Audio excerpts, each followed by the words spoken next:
Okay, now the consensus seems to be that Amanda Knox wouldn't be extradited to Italy. That's what we've been hearing, but not so fast. We're here this afternoon with Christopher Jenks. He is an assistant professor of law at SMU and the director of the Criminal Justice Clinic there.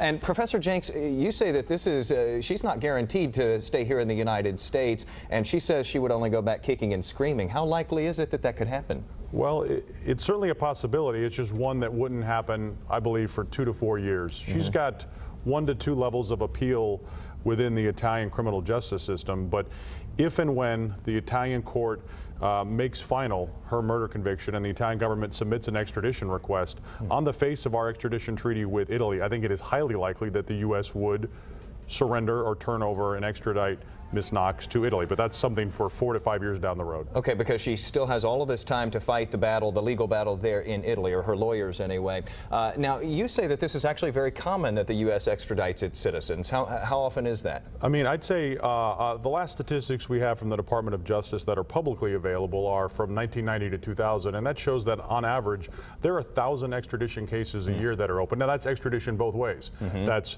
U.S. prosecutors here in the United States wanting someone who is abroad, but that's prosecutors that are abroad wanting someone who's here. So it's usually just not this high profile. Now, if it does come to that, basically this case would be reviewed by the State Department, which you used to work for, as well as a federal judge. But it's key to say that the federal judge here in the U.S. wouldn't retry this, and this would really just be a matter of paperwork at that point.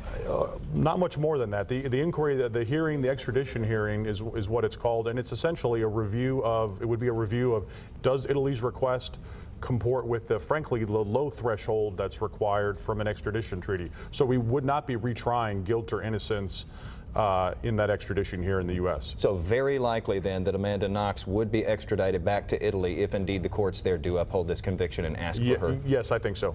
All right, very nice. Thanks for the insight there. We'll keep watching this one. Thank you. All right, Shelley.